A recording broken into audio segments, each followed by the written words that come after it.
Creemos que es parte de la naturaleza humana el placer por explorar, por ser curiosos. Creemos que la ciencia no sabe de su deuda con la imaginación. Los únicos límites existentes son los que uno se pone a sí mismo. Existe una cosa maravillosa, un secreto.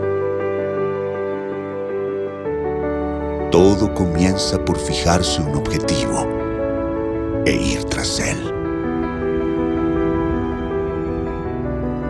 Creemos que podemos hacer una diferencia, y si se cree, todo es posible. Nuestro único desafío es decidir cuán lejos queremos llegar. Comenzamos en 1985 desarrollando implantes y prótesis médicas. Desde entonces, hemos tratado de encontrar la manera de ayudar a los médicos a resolver sus problemas. Ayudar a las personas a recuperar su sonrisa. Nos gusta trabajar en equipo. Enseñamos lo que sabemos. Compartimos con el mundo lo que tenemos. Pasión, compromiso, futuro. El trabajo es parte de nuestra vida. Queremos verte sin límites en absoluto. Existe una cosa maravillosa, un secreto. El secreto del éxito es hacer funcionar las máquinas más perfectas que existen. Las personas.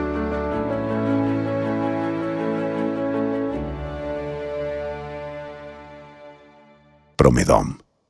People plus Innovation. Buenas tardes, bienvenidos y bienvenidas a todos quienes están del otro lado. Les quiero dar la presentación a este nuevo webinar de neurocirugía que estaremos realizando, que estaremos hablando sobre conceptos actuales en el manejo de idiomas. Tengo el gusto de presentarles con nosotros a dos expertos en neurocirugía que van a estar con nosotros. Con ustedes el doctor Rodolfo Recalde, neurocirujano de la División de Neurocirugía del Hospital de Clínica José de San Martín, también jefe en sala y director de Fellow de Neurocirugía Oncológica y neurocirujano del Sanatorio de las Trinidades. Y también el doctor Roberto Saninovich, neurocirujano subjefe, jefe de la sección de Neurocirugía Oncológica y director de Fellow de Neurocirugía Oncológica de la División de Neurocirugía del Hospital de Clínica de José de San Martín de la UBA. Es un gusto para mí. Cualquier duda, pregunta que tengan, la puede estar haciendo en el iconito que tenemos de preguntas y respuestas. Y sin más, ya damos comienzo. Roberto, todo tuyo. Bueno, muchas gracias y gracias por la invitación. Es un placer dar esta charla. Yo voy a dar una charla que suele ser algo a veces tedioso y a veces que los neurocirujanos un poco nos cuesta meternos a estudiar o a ver o a conocer, ya que somos netamente quirúrgicos. Así que yo voy a hacer una charla realmente fácil y entendible para todos ustedes. Quiero ver si puedo poner la charla, que no la tengo acá. A ver.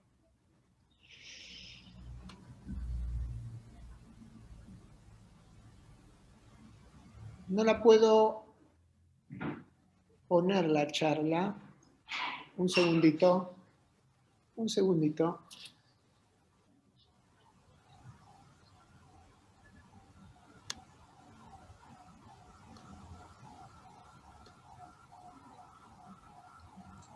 Ahí se ve perfecto, Roberto. Ahí se ve perfecto. Bueno, yo voy a hablar de por qué el glioblastoma se puede curar.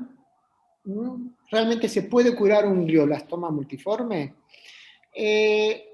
Tenemos que saber de inicio que el glioblastoma, también conocido como glioblastoma multiforme o glioblastoma heteromorfo, es un glioma de la OMS grado 4, va a representar alrededor de un 52% de los tumores cerebrales primarios, es el glioma más letal en adultos y vamos a dividirlo en un glioblastoma primario en un 90% y un glioblastoma secundario en un 10%. Digo esto para después decir que no es así, que en la actualidad este concepto ha cambiado y que a través del avance de la biología molecular se ha observado que el glioblastoma primario va a ocupar un 60%, mientras que el glioblastoma secundario un 40%. Entendemos por glioblastoma primario aquel que nace de la célula astrocítica y se transforma directamente en un glioblastoma de novo, o el glioblastoma secundario que nace a partir de un glioma de bajo grado de malignidad. Por esta causa, en la actualidad ha cambiado la actitud frente a un glioma de bajo grado, siendo hoy un neurocirujano y teniendo una actitud mucho más agresiva frente a un glioma de bajo grado de malignidad. La incidencia va a ser de 2 a 3 por cada 100.000 adultos por año y la prevalencia es de aproximadamente 26.000 casos por año con una mortalidad de 15.000 casos anualmente en los Estados Unidos. Un paciente con un glioblastoma tiene una sobrevida menor a 2 años, aunque debemos decir que esto puede variar de acuerdo a las series y a los enfermos, y va a presentar una recurrencia del 100%. ¿Cómo empezamos nosotros estudiando a un paciente o viendo un paciente con un glioma? Primero le hacemos el diagnóstico por imágenes, que es sumamente importante, la resonancia magnética, el cual nos va a dar características anatómicas del tumor y su relación con el resto de las estructuras anatómicas. Después de esto empezamos con el tratamiento. ¿Cómo hacemos el tratamiento de un glioblastoma? Cirugía con mapeo cerebral intraoperatorio para la resección máxima y seguro. De esto nos va a hablar el doctor Recalde en su charla.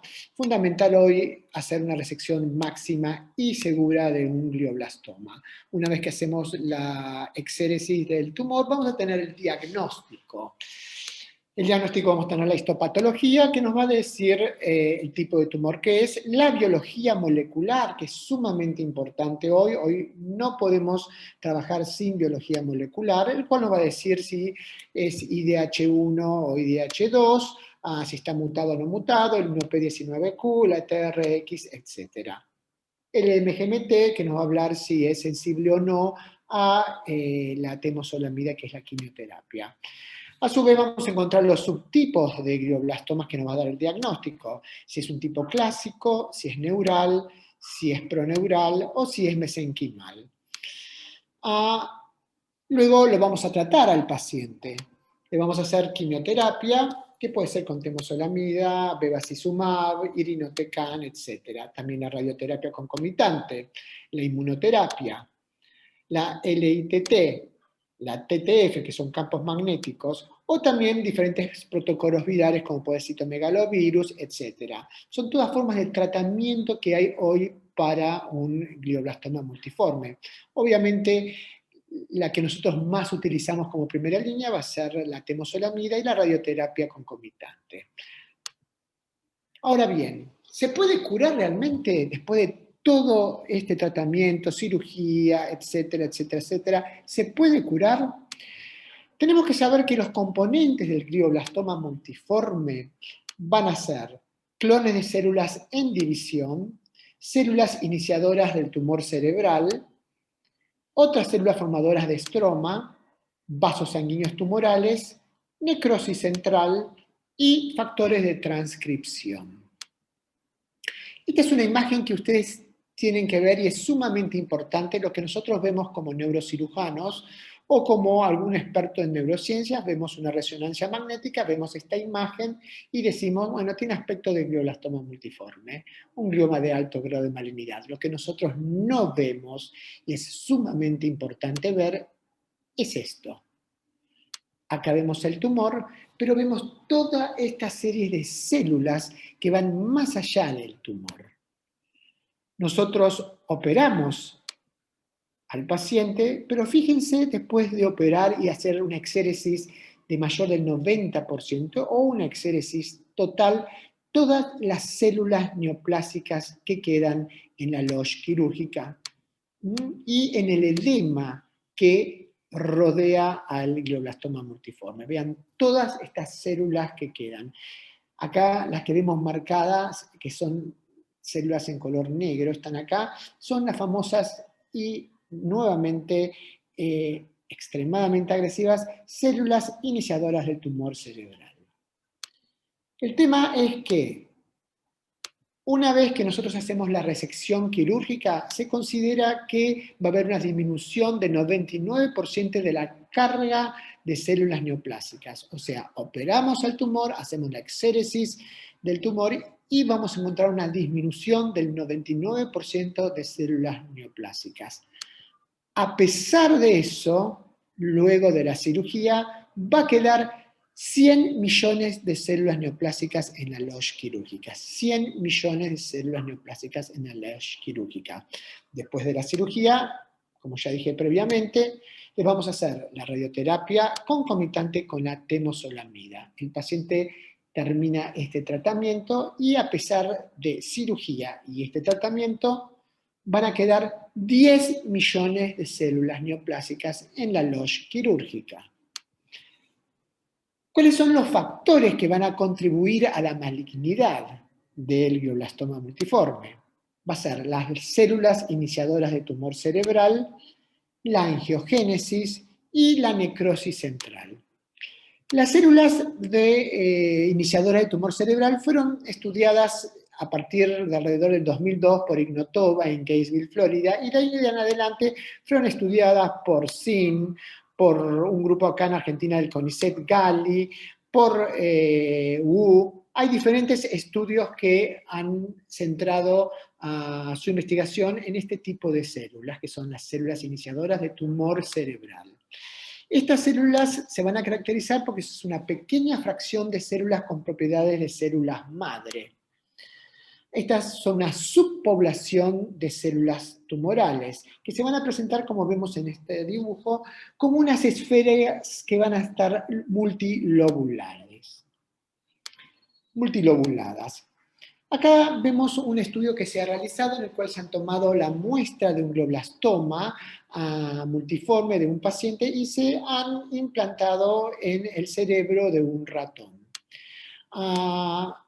Estas se han implantado en diferentes concentraciones y se ha analizado el crecimiento de las mismas a lo largo del día 7 al día 28. Y vemos cómo, de acuerdo a la concentración que se ha implantado de estas células en el cerebro del ratón, rápidamente ha crecido el glioblastoma y, de acuerdo a la concentración, fue el tamaño del tumor.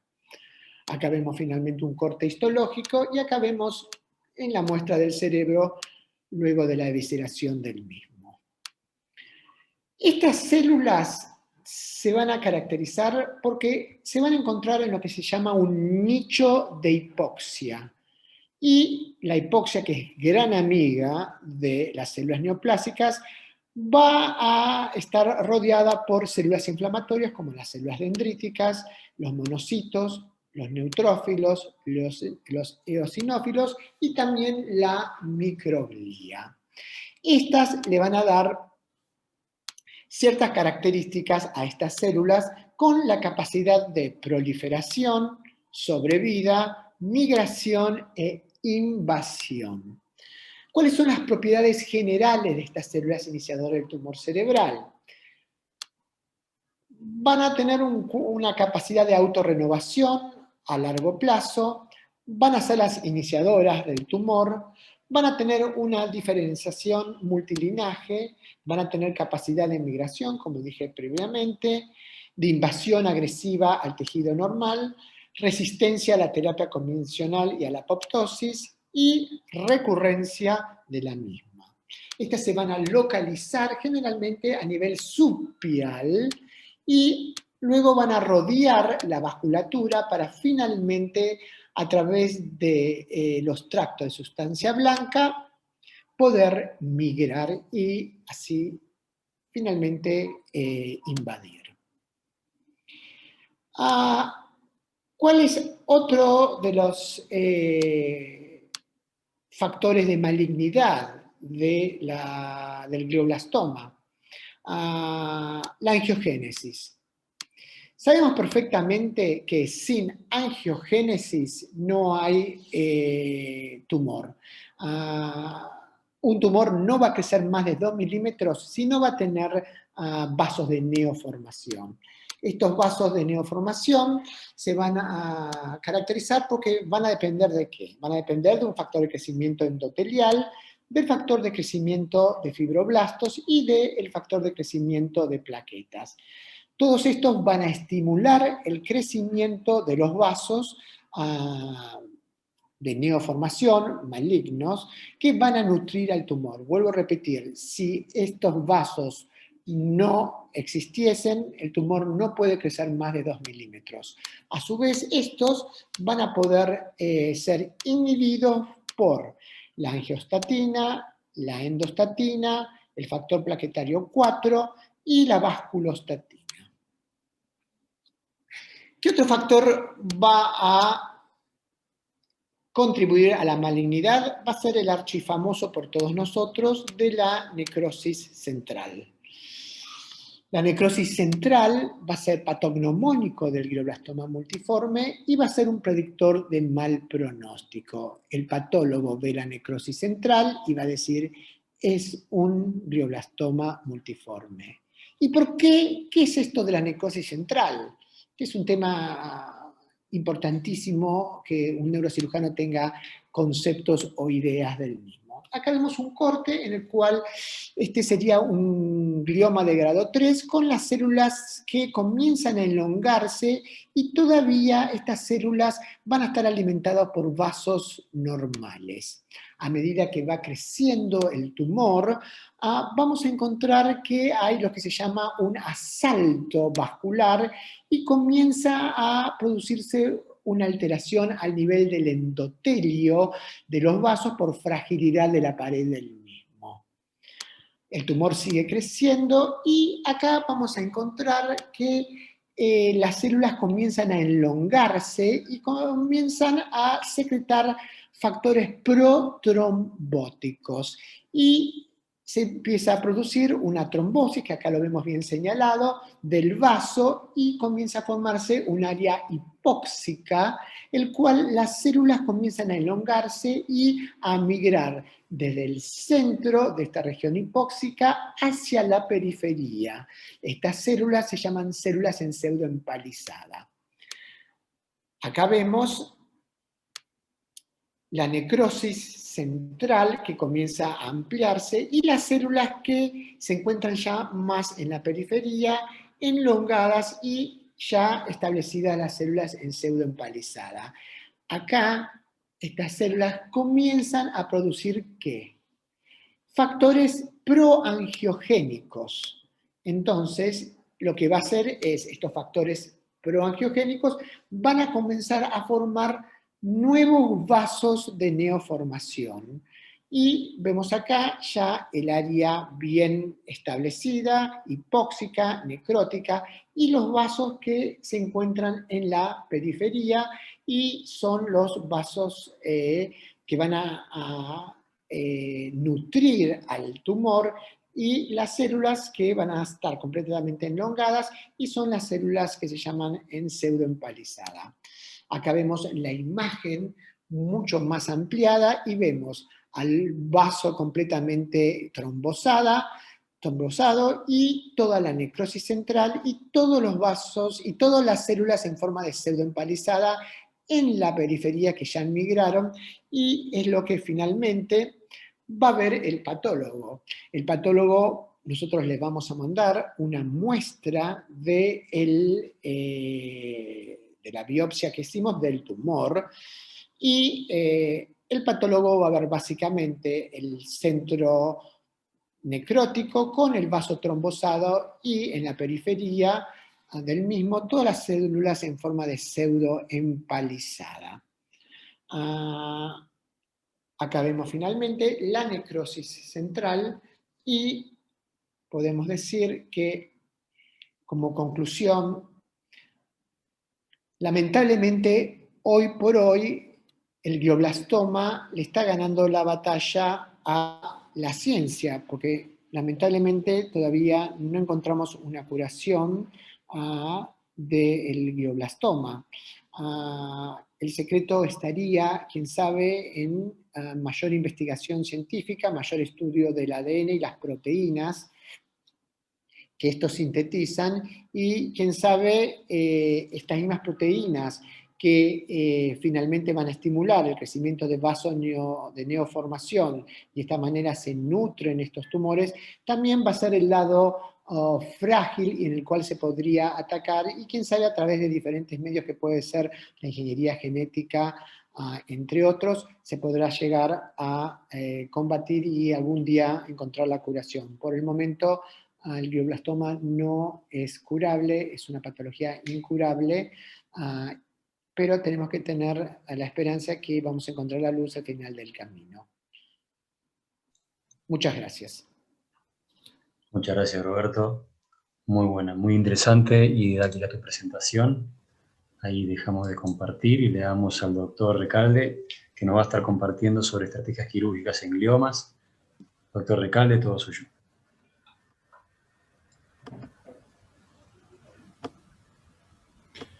Buenas tardes, agradezco la invitación para participar de estas actividades científicas organizadas por Promedon. Es un honor para mí que hayan pensado en mí para poder hablar de este tema. Es un tema que nos apasiona a nosotros como neurocirujanos y de alguna manera es una de las patologías más frecuentes en las cuales nosotros tenemos que enfrentar casi todos los días. Estos son diferentes lugares donde me desempeño. Tengo el honor de también poder actualmente ser neurocirujano en el Hospital de Clínicas y trabajar específicamente en lo que es neurooncología, y en la cual estamos llevando adelante diferentes proyectos para de alguna manera tratar de ayudar a nuestros pacientes en una patología que es muy difícil de enfrentar a veces. Más allá que desde el punto de vista de biología, el doctor Zainovi nos mostró lo difícil que es combatir esta patología, ya que tiene esta característica de infiltración en lo que es tejido normal, lo que a nosotros nos limita. Sabemos que actualmente tenemos diferentes estrategias en el quirófano que pueden ayudarnos, obviamente no a curar al paciente, pero por lo menos a prolongar su sobrevida. Y esperando al futuro, la evolución de la ciencia nos permita poder tener nuevos elementos terapéuticos para poder luchar con mejores resultados. El objetivo básicamente de la charla va a ser analizar cuáles son las conductas actuales, las diferentes modalidades, estrategias que tenemos, qué elementos podemos utilizar para poder ayudar a nuestros pacientes y el impacto que tiene la cirugía con respecto al pronóstico, sobre todo de este tipo de lesiones. Algunas generalidades nada más, muy rápidamente. Los tumores más frecuentes del sistema nervioso central, por eso creo que es una cosa en la que el neurocirujano de todos se va a enfrentar en algún momento de su vida, y va a ser el tumor que habitualmente con más frecuencia lo va a ver, mayor incidencia en el sexo masculino, se considera que hay 30 casos cada 100.000 habitantes por año. Un dato que es bastante desafortunado es que es mucho más frecuente en jóvenes, y desafortunadamente el glioblastoma, de la cual está referido el doctor Zainovic, es la variante más frecuente de este tipo de tumores de los grupos de los gliomas. Hay algunos factores pronósticos, sobre todo cuando hablamos de gliomas de bajo grado, siempre hablamos de malignidad, pueden ser de bajo grado de malignidad o de alto grado de malignidad, siendo el glioblastoma de alto grado de malignidad también aquellos que son de bajo grado de malignidad. Los de bajo grado de malignidad son los que tienen mayor sobrevida, pero de alguna manera u otra seguimos hablando de malignidad todo el tiempo. Sabemos que aquellos pacientes que son menores de 40 años, que tienen un Karnofsky mayor a 70, o sea que están en buen estado general, y el tumor tiene menos de 6 centímetros, van a tener mucho mejor pronóstico comparativamente a aquellos que tengan mayores de 40 años, que tengan un Karnofsky menor a 70, que el tumor tenga un diámetro mayor a 6 centímetros, que tenga una extensión de esta lesión más allá de la línea media, o sea que tenga compromiso del hemisferio contralateral, y si ya hay presencia de un déficit neurológico al momento de la consulta. Esto no es lo mismo estar en uno u otro grupo de estos pacientes, ya que el pronóstico es completamente diferente. Los de la izquierda van a tener mejor pronóstico, los de la derecha el pronóstico va a ser mucho más complejo. Sabemos que los de bajo grado representan solamente el 15% de los tumores, mientras que los de alto grado son cerca del 50%. Los de bajo grado tienden a presentarse principalmente con convulsiones, generalmente más pacientes de raza caucásica, sobre todo cerca de la cuarta década de la vida, y la sobrevida a 5 años suele ser del 50 a 97%. Mientras que los pacientes con lesiones de alto grado, la presentación es habitualmente de 45 a 75 años, la sobrevida en las series puede llegar hasta los 16 meses. Esto puede prolongarse o no dependiendo de ciertas características de la biología molecular que un poquito ya fue analizado por Dr. Savinovich, que creo que es importante recalcarlo y lo vamos a ver un poquito más adelante. Y es el glioblastoma multiforme, ocupa el tercer puesto como causa de muerte en patología oncológica actualmente. Hoy en día, antiguamente cuando uno se enfrentaba a un glioma, la tendencia, habían diferentes publicaciones que nos decían que básicamente a veces sea una resección amplia o pequeña, el pronóstico es el mismo, todos estos pacientes van a morirse dentro de un año y medio, que no conviene operar porque el pronóstico es el mismo, etc. En las últimas décadas, podríamos decir, esta tendencia ha cambiado y actualmente sabemos que la resección de este tipo de tumores, frente a un glioblastoma o un glioma de bajo grado, tiene que ser la mayor cantidad de resección posible. Obviamente sin dejar secuelas en nuestros pacientes. Entonces, de ahí empezaron a surgir diferentes publicaciones en las cuales vieron que habían ciertas mutaciones que prolongaban la sobrevida de los pacientes, pero esta progresión en la sobrevida, la capacidad de prolongar la sobrevida, estaba en relación directa con el volumen de resección de tumor realizado. Tal es así que diferentes publicaciones, tanto en la Neuro-Oncology como en la Neurosurgery, han comparado los resultados que se ven en cirugías en las cuales los pacientes realizaron solamente biopsia, como podemos ver acá en esta barra del lado izquierdo, los que han sido realizadas resección de la lesión versus los que han sido solamente biopsia, y se vio que la sobrevida fue mayor en aquellos pacientes en los cuales se ha realizado una resección quirúrgica, sin analizar el volumen, pero aquellos que recibieron resección quirúrgica tuvieron mejor sobrevida, mayor sobrevida, comparativamente a aquellos pacientes en los cuales solamente se le realizó una biopsia. Analizando mayores detalles, es un metaanálisis que se analizaron diferentes series de casos que fueron desde el año 92 hasta el año 2014. Fíjense que a medida que nos vamos acercando a los trabajos mucho más recientes, los resultados de las resecciones son mejores comparativamente a aquellos en los cuales previamente se realizaba biopsia. Entonces queda claramente demostrada que a mayor resección de tumor, el pronóstico de sobrevida es mejor. El paciente que ha realizado solamente una biopsia, el pronóstico de ese paciente va a ser malo. O sea, tenemos que tratar de hacer una resección. Si es amplia, mejor. Tal es así que también una publicación reciente podemos analizar con el Journal of Neurosurgery, también nos permite analizar que cuando mayor sea el volumen de resección de la lesión comparativamente al resto tumoral, va a ser un elemento importante para definir y para saber cuál es el pronóstico de nuestros pacientes. Entonces, para los glioblastomas multiformes queda claramente definido que el volumen de resección tumoral, y hay suficientes publicaciones que lo demuestran, influye en la sobrevida del paciente. Cuando menor resección, peor va a ser el pronóstico de nuestros pacientes. Y es importante tener en cuenta esto porque hay pacientes que van a tener buena respuesta, o aún más se va a prolongar la sobrevida si tienen ciertos factores de biología molecular que pueden ayudar a tener mejor sobrevida. ¿Qué pasa con los gliomas de bajo grado? Entonces, como primera etapa, los gliomas de alto grado sabemos que tenemos que hacer la mayor resección posible. Con respecto a los gliomas de bajo grado, tengamos en cuenta, y se analizó también esto, análisis de solamente biopsia versus resección, y lo que se vio es que los pacientes que habían tenido solamente biopsia y que se vio que la sobrevida era de 6 años, mientras que aquellos que habían tenido cirugía se había visto que la sobrevida podía llegar hasta los 10 años, en la que se hizo una resección amplia mayor.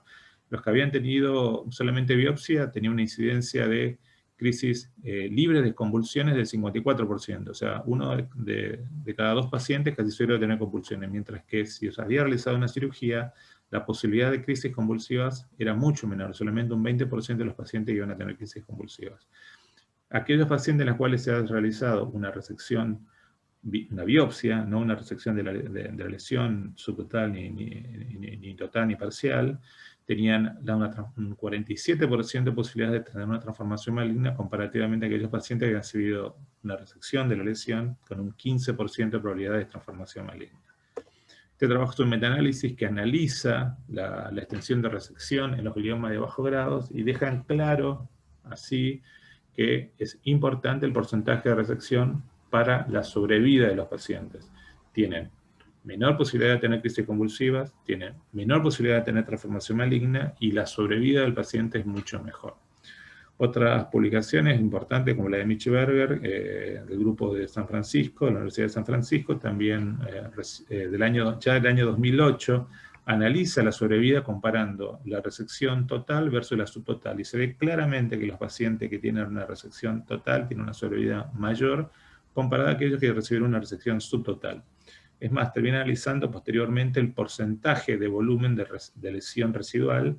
Aquellos que recibieron una resección total, comparado posteriormente con resonancia magnética, versus lo que tuvieron un remanente de entre 0,1 a 0,5 centímetros cúbicos de residuo, ya la posibilidad de sobrevida era menor, y lo que tiene un remanente de entre 5,1 a 15 centímetros cúbicos, obviamente también el pronóstico era menor. Entonces, esto quiere decir que queda demostrado de esta manera que cuando mayor porcentaje de resección tengamos, mejor va a ser el pronóstico de nuestros pacientes.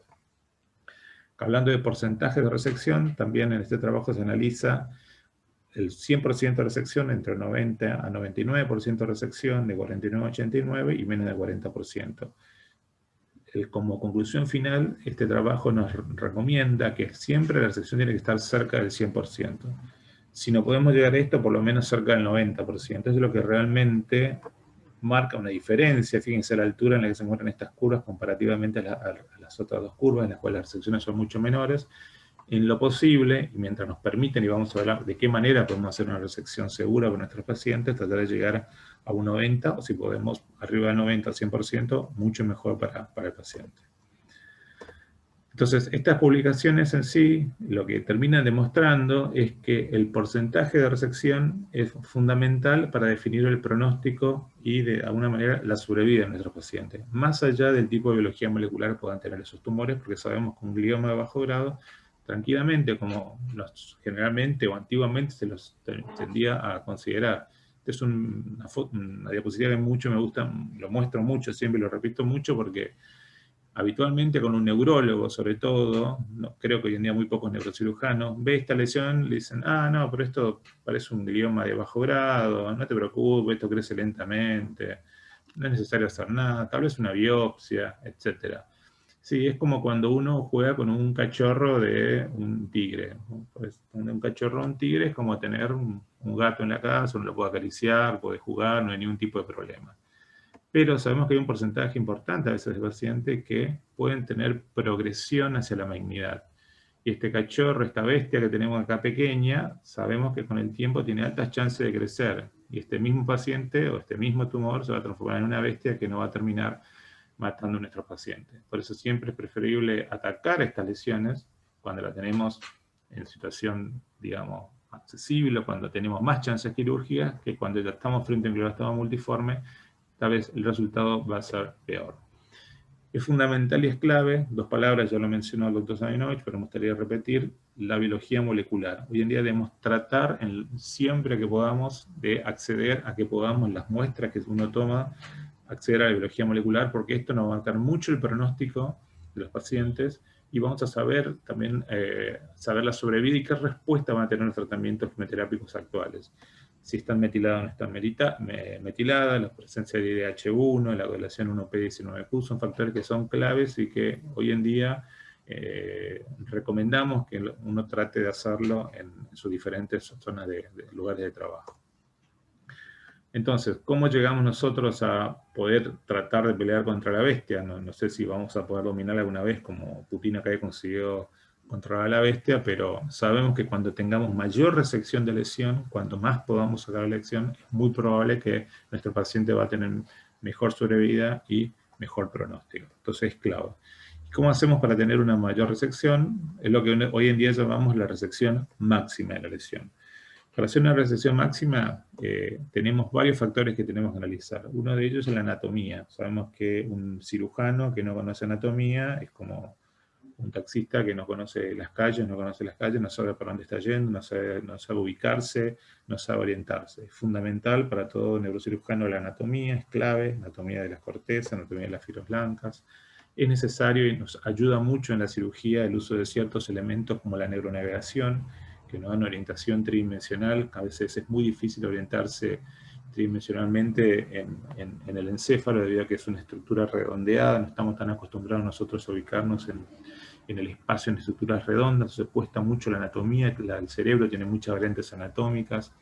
Un elemento que nos ayuda mucho hoy en día son las tinciones intraoperatorias, ya sea el 5-ala, como la fluorescencia con fluoresceína. Estos dos elementos tienen una ventaja importante, ya que sobre todo el 5-ala tiene la capacidad de meterse dentro de la célula tumoral, y nosotros con filtros especiales en el microscopio podemos identificar la zona patológica y resecar respetando el tejido completamente normal. Lo mismo con la fluorescencia, solo que a diferencia de la fluoresceína no se mete en la célula tumoral, sino que atraviesa la rama hematoencefálica dañada, y también nos permite tener un margen de resección importante, muy similar a lo que uno podría estar viendo en la resonancia, en la zona de contraste que uno puede ver en la resonancia. La desventaja de esto es que si tenemos un tumor que no toma contraste, lo más probable es que este elemento no nos ayude mucho. El resonador intraoperatorio es un elemento también que se sabe que tiene un alto poder de utilidad y es muy efectivo para conseguir un margen de resección importante, ya que es muy, como les decía, como cirujano se cuesta mucho saber cuál es el margen de resección completa y cuánto fue el porcentaje que se resecó. Hacer una imagen intraoperatoria con un resonador nos permite mejorar esto, sobre todo aquellos resonadores que por arriba de un Tesla son los que mejores imágenes dan. Se usan diferentes potencias, de 0.5, 0.35, etc., pero es un elemento que nos ayuda. La desventaja más importante es el precio, obviamente. Otro elemento que también se utiliza, y esto depende mucho de cada cirujano, es la ecografía intraoperatoria. La ecografía intraoperatoria requiere un entrenamiento especial, en la cual nosotros tenemos que aprender a identificar las imágenes. No es fácil identificar el tumor con una ecografía, hay que entrenarse en esto para poder identificar, pero una vez que un cirujano se adapta a esto, puede ser un elemento muy útil y tiene una ventaja que uno está viendo los cambios que se van sucediendo en tiempo real.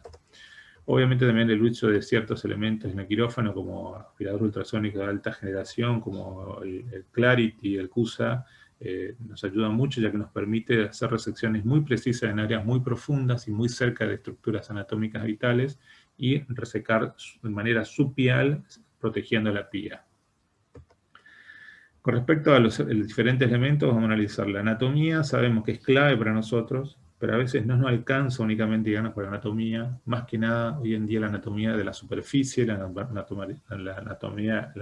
anatomía localizacionista que todos conocemos, hoy en día ha variado, ya que tenemos en cuenta que la función es un elemento que se utiliza hoy fundamental, identificar las funciones sobre la corteza cerebral para poder saber que no estamos dañando a nuestros pacientes. Más allá que nosotros consideremos a cierta área del encéfalo con ciertas funciones, hoy sabemos que no es lo mismo la función que tenemos en el área motora de un paciente que es pianista contra la función de un paciente que no tiene grandes destrezas o habilidades con la mano. No es lo mismo la función de un paciente que es traductor, que maneja 5 o 7 idiomas, a una persona que maneja un solo idioma. Obviamente el área del lenguaje, obviamente el área de la mano, va a ser muy diferente entre estos pacientes, y la única manera de identificarlo esto es habitualmente como el teorema neurofisiológico intraoperatorio, y ciertos estudios que nos pueden ayudar.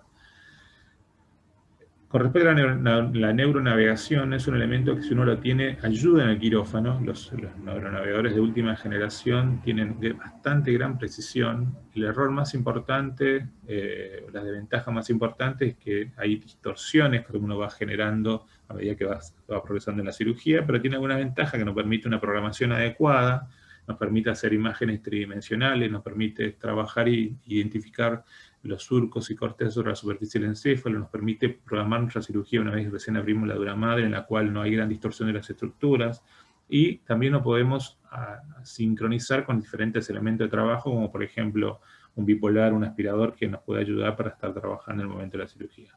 Sí, la desventaja importante es que no estamos viendo la lesión en tiempo real, ya que a medida que se van resecando la lesión, las estructuras anatómicas se van distorsionando y las imágenes que estamos viendo no suelen ser reales, y esto puede generar errores en nosotros, ya que por eso hay que tener mucho cuidado que saber interpretar las imágenes.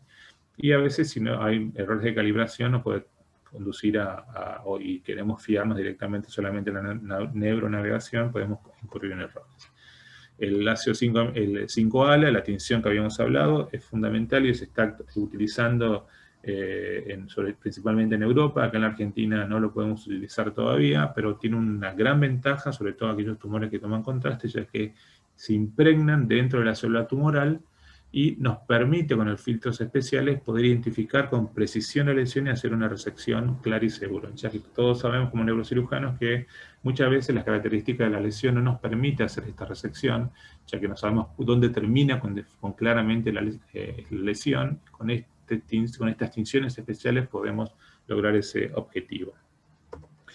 La desventaja más importante, como les decía, que todavía acá en Argentina no tienen más. Recién el año pasado, se ha sido aprobado por la FDA, o se está empezando a usar en Estados Unidos. En Europa se utilizó en forma regular y los resultados de las publicaciones son muy buenos. Y se acerca bastante a lo que es la efectividad que podemos obtener con la fluoresceína. Actúa en diferentes lugares y hay publicaciones recientes. Ahora lo vamos a ver. Hago una mención respecto a la resolución intraoperatoria, que obviamente al tener un razonamiento operatorio podemos saber con precisión qué porcentaje de lesión sacamos, hasta dónde llegamos, si tenemos que seguir operando o no al paciente, tenemos que seguir resecando, en qué sector nos quedó mayor lesión o no. Y obviamente es en tiempo real, lo estoy sabiendo en el momento que está sucediendo. Es lo mismo que lo podríamos conseguir con un ecógrafo, con un neurocirujano avisado al comprender las lesiones ecográficas. La ventaja más importante de la resonancia intraoperatoria es que generalmente los resonadores son resonadores de bajo campo. Hoy en día hay resonadores ya de alto campo que permiten mejorar esta característica. Hay que tener personal entrenado e instrumental específico para esto. No se puede hacer con cualquier tipo de instrumental. La desventaja más importante, diría yo, de todo esto es que no valora la función. Nosotros vamos a resecar un área que es patológica, pero no sabemos si esa área patológica de alguna manera tiene función respetada o no tiene función respetada. Esto es muy importante, sobre todo en los gliiomas de bajo grado, que sabemos que tiene la capacidad de infiltración de células normales, de células cerebrales normales. Y otro punto importante es el costo. Sabemos que la colocación de un razonamiento operatorio es de alto costo para la entidad donde se quiera instalar. Como les decía, hay publicaciones, esto es un trabajo importante de la Cochrane, en la cual comparan la utilización de resonancia con ciertos elementos como el 5-ALA o las tinciones, y los resultados de 5-ALA y resonancia operatoria son básicamente las mismas. O sea que no es necesario sí o sí tener un razonamiento operatorio, sino que hoy en día también tenemos otros elementos que nos pueden permitir tener resultados muy similares a los de un resonador intraoperatorio. Al tener tantos elementos nosotros para elegir, no quiere decir que tengamos que tener todos estos elementos, no quiere decir que son necesarios contar con cada uno de estos elementos, pero si estos elementos no sabemos indicar el paciente adecuado, no sabemos cuál es el caso en el cual se usa 5-ALA, cuál es el caso cuando necesitamos una navegación, cuál es el caso cuando necesitamos un itinerario fisiológico, nosotros lo vamos a utilizar o no vamos a poder sacar este recurso, no lo vamos a poder utilizar en forma adecuada y con los buenos resultados que queremos.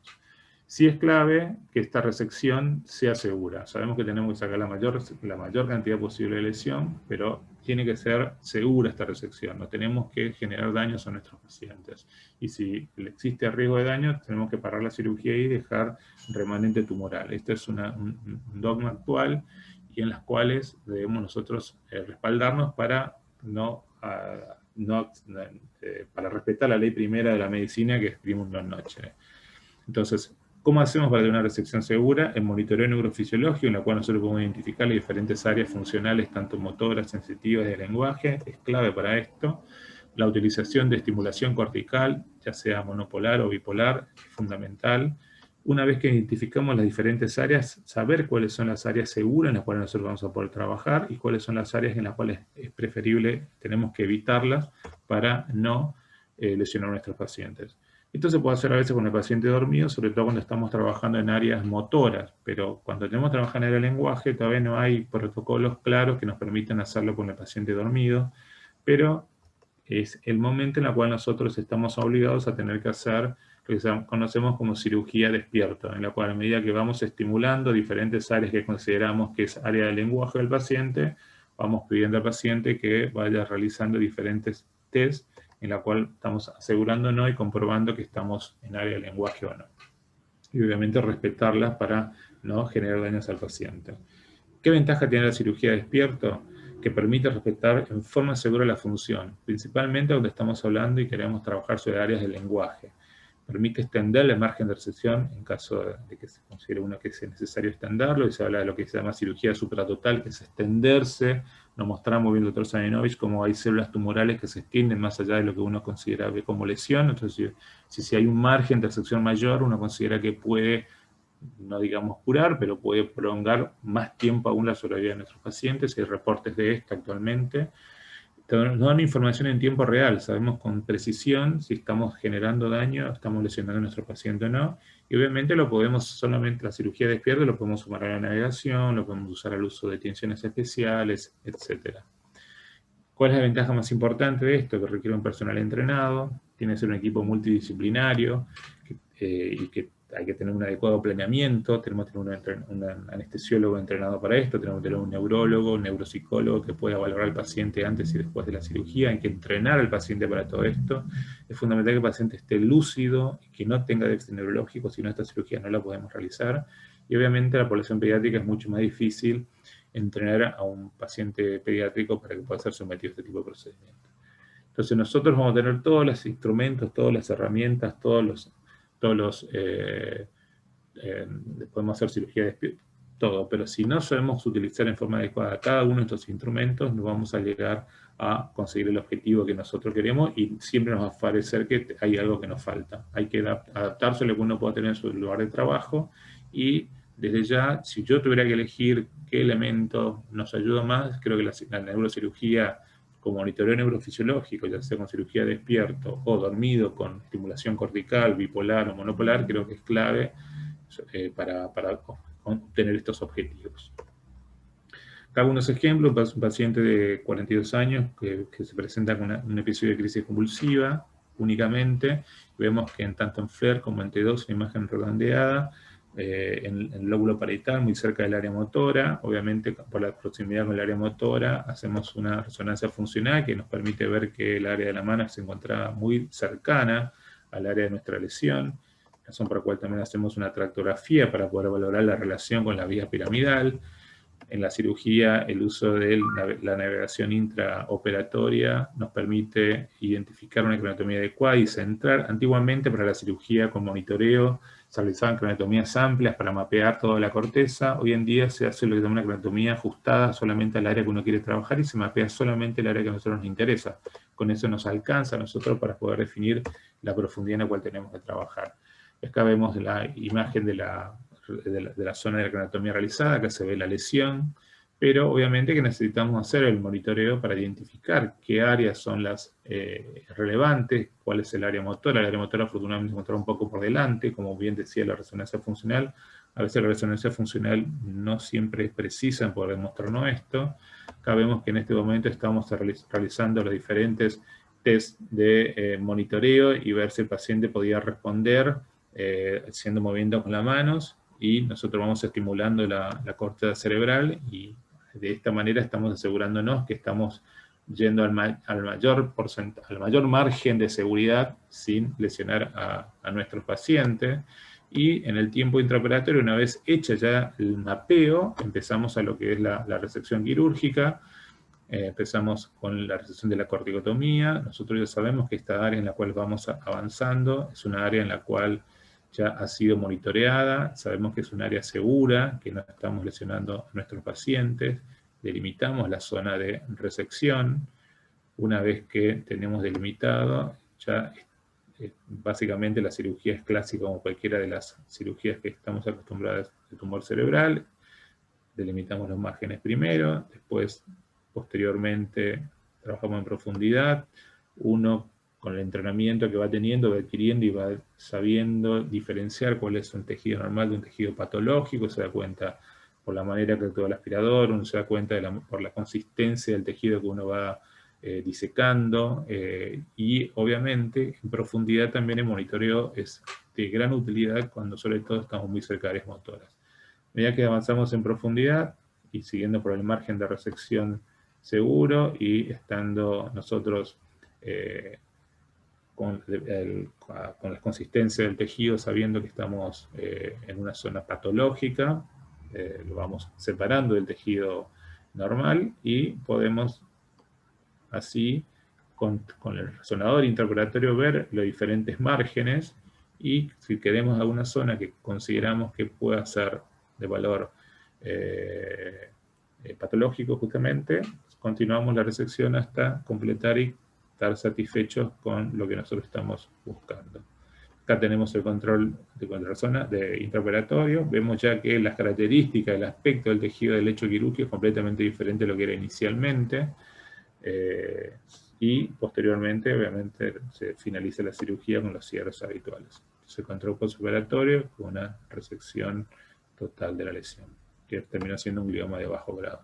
Cada vez otra lesión, una lesión frontal extensa, gigante, de un paciente, en este caso del personal de salud, que tiene una crisis convulsiva y historia de cefalea de larga data que no daba trascendencia. Cuando se hace la crisis convulsiva se identifica esta lesión frontal. Se hace una resonancia funcional en la cual también vemos que está muy cerca del área motora. Vemos de alguna manera que también el área de lenguaje se encuentra muy cercana a la zona de compromiso de la lesión, lo que también nos obligó a tener que exponer la lesión. Una vez expuesta a la lesión, hacer todo lo que es el monitoreo con respecto a acá tenemos delimitada con los diferentes números al área motora. Con el electrodo cortical podemos identificar la zona motora funcional, eléctrica del paciente, y con la cirugía despierta, a medida que vamos estimulando, también vamos de alguna manera viendo la respuesta que va teniendo el paciente a medida que estimulamos la corteza. Vamos estimulando y vamos viendo la respuesta que va teniendo el paciente. Acá vemos también la ayuda, como le digo, o sea, siempre la utilización de diferentes elementos. La resonancia, junto con la navegación, nos permite identificar y nos permite llegar hasta esas áreas profundas y tener una idea clara de más o menos cuál es la extensión de resección en la cual estamos trabajando, que estamos ya sobre el margen de la lesión. Obviamente acá pareciera que estamos en tejido normal, pero tengan en cuenta, como les digo, cuando estamos hablando de lesiones profundas o grandes, a veces hay distorsión. Uno como neurocirujano estas cosas las tiene que poder identificar. Y esta es la imagen postoperatoria al final de la cirugía. La imagen postoperatoria.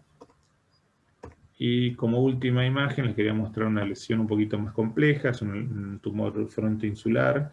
Una paciente joven de 47 años que también presenta con cefaleas y un episodio de crisis, un trastorno del lenguaje transitorio, que fue una fase transitoria que presentó el paciente. Esta es la imagen con la que se presenta, tiene aspecto también de un glioma de bajo grado. Vemos que hay ciertas áreas del lenguaje en relación directa con la lesión. Obviamente por tener que valorar el lenguaje necesitamos cirugía despierta, que lo que estamos haciendo es analgesia de la dura madre, ya que esto le duele al paciente por lo general, entonces antes de despertar hacemos una buena analgesia de la dura madre. Acá identificamos el área motora, el área de lenguaje, según la resonancia funcional teníamos en esta área, pero una vez que la valoramos y la analizamos en el intraoperatorio, nos damos cuenta que estimulando en esa región, de alguna manera podíamos tener respuesta y que no había compromiso del área de lenguaje. O sea, al ser lesiones de crecimiento lento, permite a veces, debido a lo que conocemos hoy como plasticidad neuronal, hay una migración de esta área del lenguaje y podemos trabajar con seguridad. En la cirugía misma, como hacer una lesión insular, se hizo una cirugía con apertura del valle silviano, extenso. Vemos en la ínsula cómo se van disecando los diferentes vasos y se va exponiendo la lesión. Ahí vemos que es necesario extender un poquito en sentido posterior y estamos usando el navegador también para poder ver cuánto más necesitamos del valle silviano. Vemos que ya era suficiente. Tengan en cuenta que la lesión insular es cuando más posterior, pero más riesgo de lesionar al paciente, razón por la cual uno tiene que saber hasta dónde extenderse para no agregar morbilidad al paciente. Acá vemos la exposición de la lesión en la ínsula. Avanzamos con la resección con nuestro aspirador ultrasónico, estamos más sobre la región frontal, básicamente. La región insular ya había sido ya bastante resecada. Uno sabe con las características con las cuales uno va sintiendo y las sensaciones de las diferentes densidades y la percepción que uno tiene manual de la lesión, sabe si estamos trabajando en un tejido normal o patológico. hasta que llegamos con diferentes controles de resonancia intraoperatorias con navegación intraoperatoria y los hallazgos mismos que uno va teniendo en el intraoperatorio va decidiendo si la resección ha sido suficiente o no. Obviamente los vasos insulares se respetan y uno continúa la resección hasta que sabemos que nos permite que la resección ha sido la suficiente. Y obviamente como el paciente ha tenido crisis convulsiva, a veces hacemos electrocardiografía para definir si hay crisis convulsivas en la zona o no. Este es el control postoperatorio, en el cual vemos una resección importante, hay una pequeña porción en la ínsula, es un glioma también de bajo grado, con ciertas características de buen pronóstico, razón por la cual el paciente hizo tratamiento quimioterápico y ya tiene un seguimiento de 6 años con buena evolución actualmente, sin progresión de la lesión y se mantiene estable esta lesión.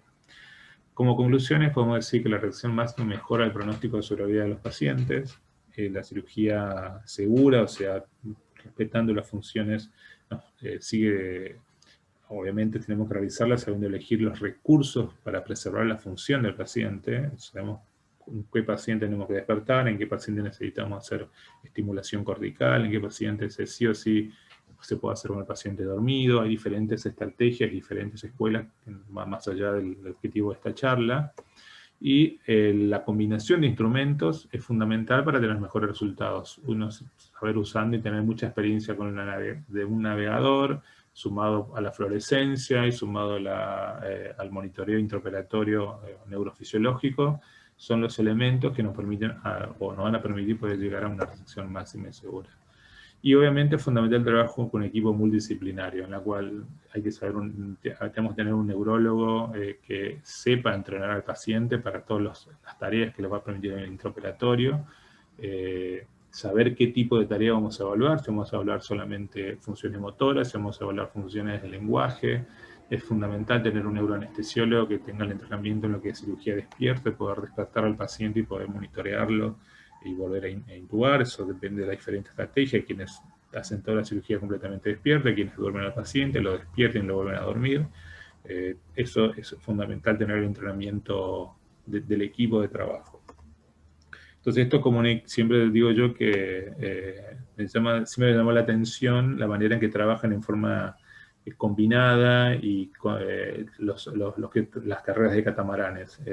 Hay todo un equipo y todos van para un lado, van para el otro lado, saben cuál es el momento clásico y prácticamente hacen que estos catamaranes como que vuelen en el aire, y de hecho son los elementos de vela que más rápido van sobre el agua. Pero para que este equipo funcione, como le dije, tiene que haber neurocirujanos, neuroanestesiólogos, neurólogos, neuroimagenólogos, instrumentadora, todo un equipo entrenado en esto. Y como siempre, ustedes van a ver que estamos todos trabajando, y siempre me gusta hacer este chiste, que siempre hay una persona que la pasa bien y está relajada. Generalmente esta persona relajada y tranquila en el equipo suele ser el anestesiólogo que está muy, muy relajado tomando un café, a veces en la sala de estar y muchas veces en el quirófano. Bueno, muchas gracias. Esa era la charla. Bueno, muchas gracias, doctor Recalde. La verdad que ha sido una excelente presentación, muy didáctica y también muy concisa en eso, en todo lo que transmitió. Tengo un par de preguntas acá. A ver, pregunta, si se utiliza mucho la clasificación, esta es una pregunta quizá para el doctor Salinovich, pero claro que sí, abierta para que la pueda también responder el doctor Recalde si quiere también. Si se utiliza mucho la clasificación molecular, dentro de la clasificación molecular de glioblastoma multiforme, ¿cuál es la más frecuente? Es una clasificación que se usa y se tiene que utilizar. Si bien es lo que dijo el doctor Recalde, el secreto del éxito de la cirugía de los gliomas es la resección máxima y segura, es fundamental ese concepto, es tan fundamental que pienso que es la base de la sobrevida del enfermo.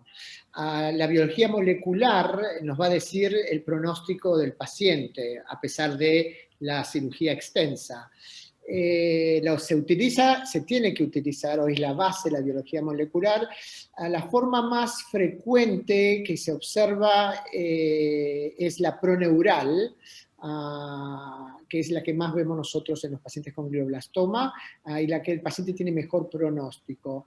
La que tiene peor pronóstico es la forma mesenquimal. Los pacientes que tienen un glioblastoma con una clasificación mesenquimal, con un tipo mesenquimal, son los que peores van a andar.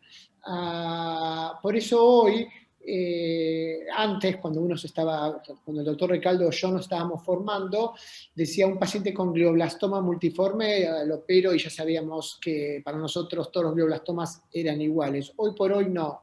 Hoy tenemos un paciente A con un tipo de glioblastoma, B con otro tipo de glioblastoma. Los dos son glioblastoma, pero la biología molecular nos va a decir cómo se va a comportar. A pesar de que sea de mejor pronóstico o peor pronóstico, la resección máxima y segura es fundamental. No se puede operar sin resección máxima y segura.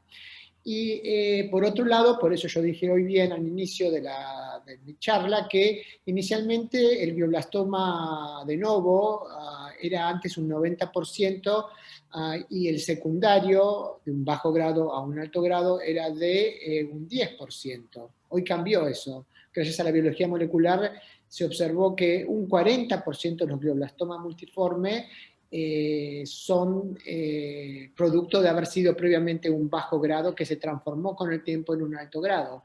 Por eso, como dice bien el doctor Recalde, hoy hay que hacer una exéresis, o sea, son un gatito buenito y se transforma siendo un león.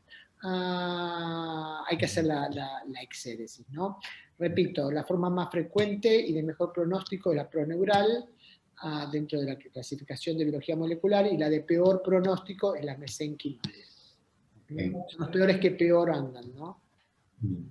Gracias, doctor.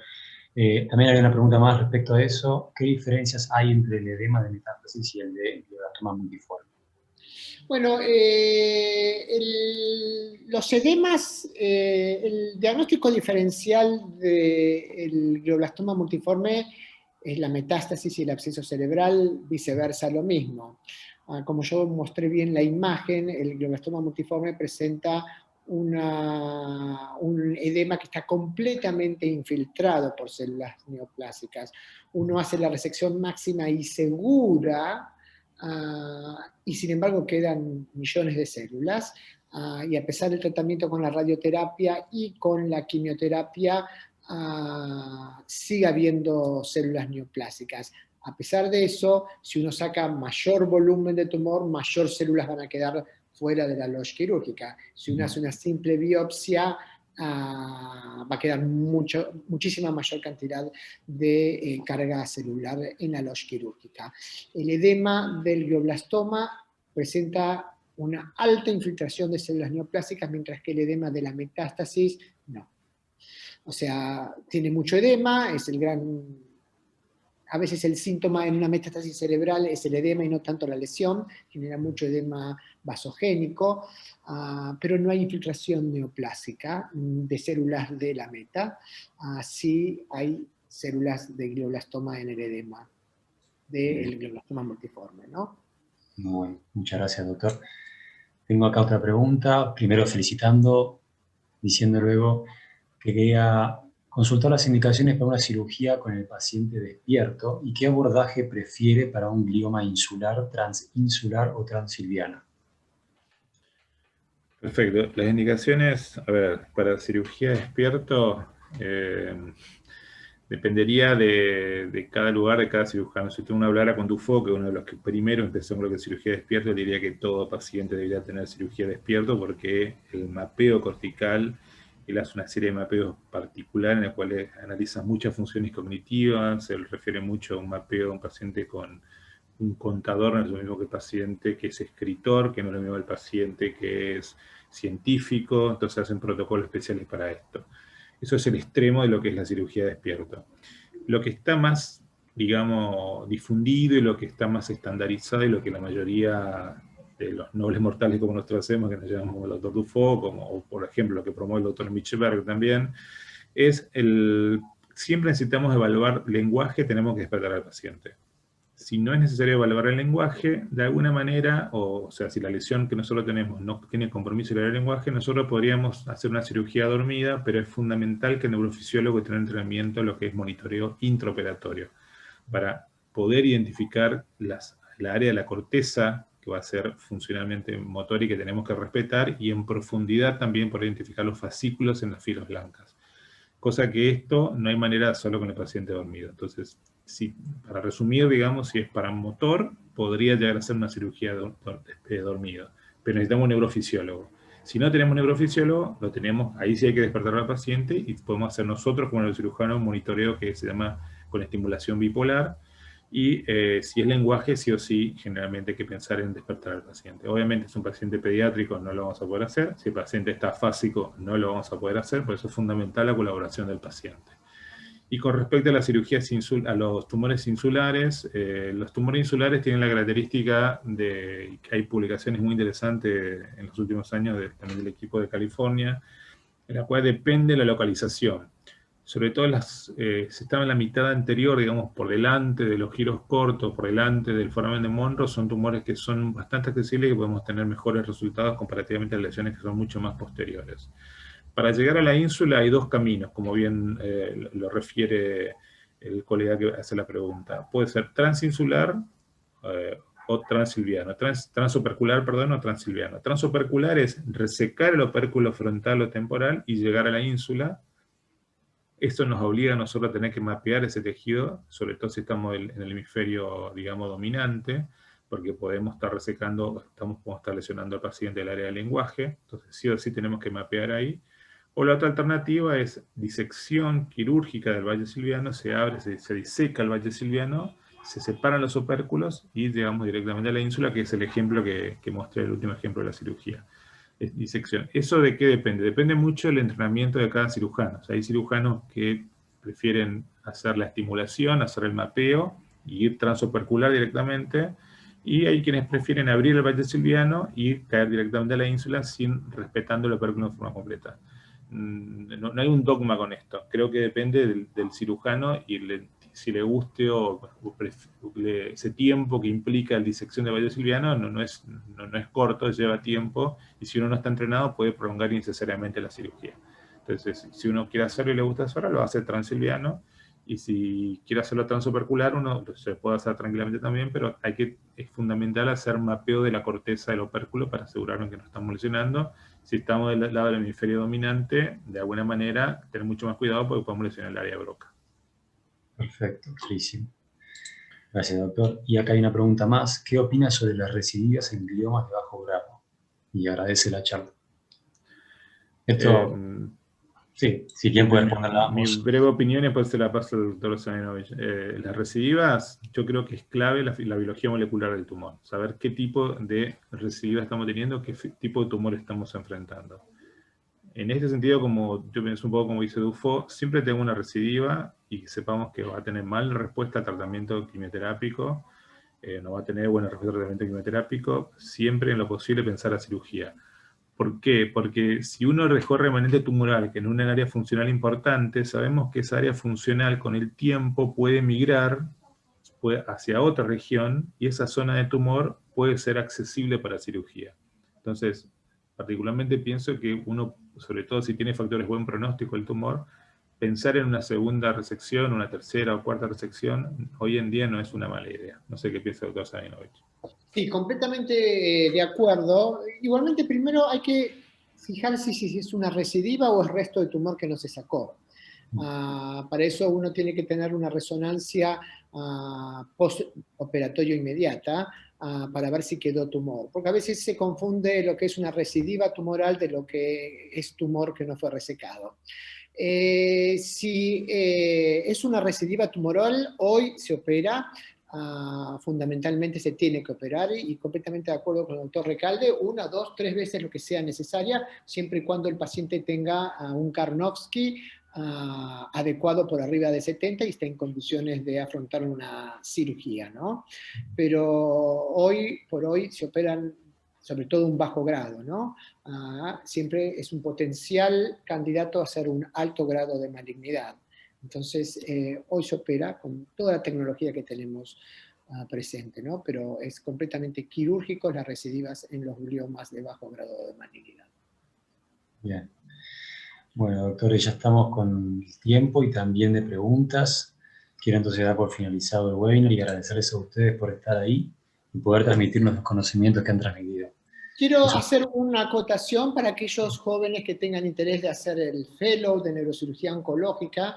Tenemos muchos candidatos, pero siempre pueden consultar a la División de Neurocirugía del Hospital de Clínicas de la Universidad de Buenos Aires sobre el programa del Fellow y las posibilidades que tienen de entrar al mismo, ¿no?